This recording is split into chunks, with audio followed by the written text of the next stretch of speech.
நெல்லையில் ஓர் சபரிமலை உங்களுக்கு பால்குடம் வீடியோ வச்சுருக்கேன்.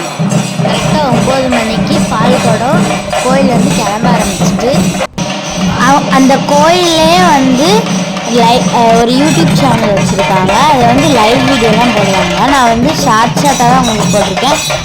அவங்க வீடியோ போய் பார்த்திங்கன்னா உங்களுக்கு ஃபுல்லாகவே கிடைக்கும். அவங்க யூடியூப் சேனல் பேர் சொல்லிடுறேன், ஸ்ரீ பொதிகை ஐயப்பன் அஃபிஷியல். இதை நீங்கள் பார்த்துட்டு உங்களால் சப்ஸ்கிரைப் பண்ண முடிஞ்சா சப்ஸ்கிரைப் பண்ணிடுங்க.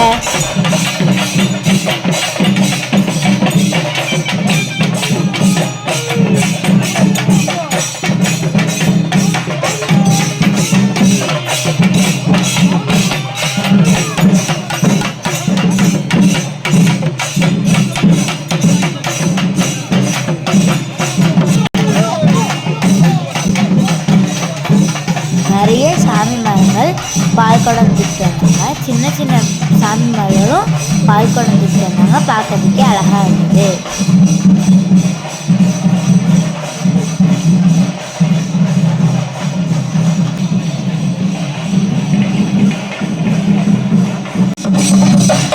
ஊரை சுற்றி கோயிலில் உள்ள பூலாவரம் சாமிக்கு இந்த பாலை அபிஷேகம் பண்ணாங்க.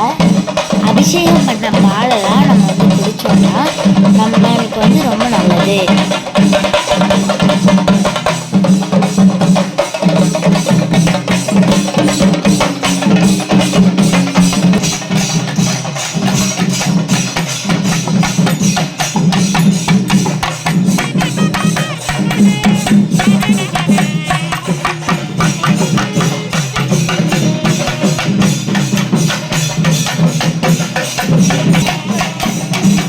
பெரும்பாலும் பக்கத்தில் உள்ள சிவன் கோயில் இல்லைன்னா விநாயகர் கோயிலுக்கு இல்லைன்னா சுத்தமான பாலை கறந்து பால் குடம் தூக்குவாங்க. பூஜை பண்ணி பால் குடத்தை எடுக்க ஆரம்பிப்பாங்க. அந்த பாலை எடுத்துட்டு ஊர்வலமாக சுற்றி வருவாங்க.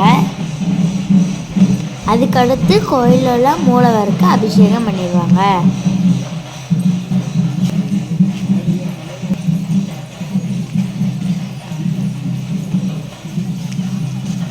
உங்களுக்கு வேணுங்கிறத சாமிகிட்ட நினச்சி இந்த பால் குடத்தை தூக்குவாங்க. அவங்க ஃபேமிலியெலாம் நல்லபடியாக இருக்கணும் அப்படி வேண்டிக்கிட்டு சாமிகிட்ட பால் குடம் தூக்குவாங்க.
அவங்க லைவ் வீடியோ எடுத்துருக்காங்க. அதை பாருங்க.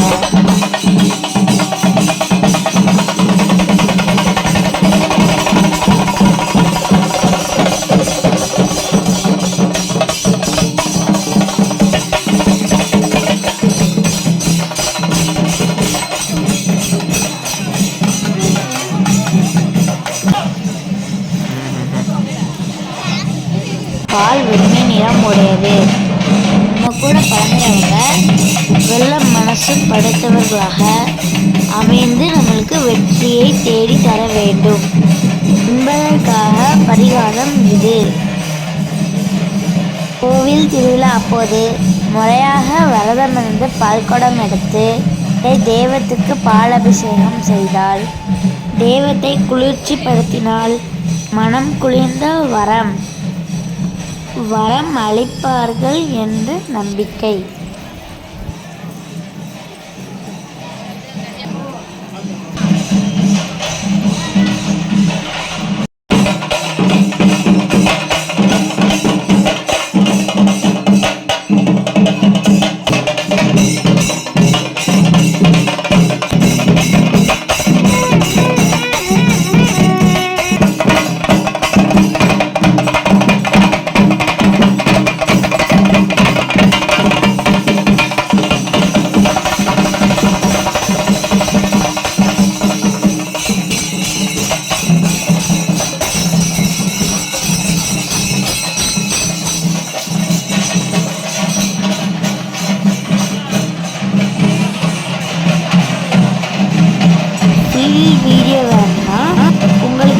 ஃபுல் வீடியோ வேணால் ஸ்ரீ பொதிகை ஐயப்பன் அஃபிஷியலில் போய் பார்த்துக்கோங்க. இதான் கோயிலோட யூடியூப் சேனலோட பேர்.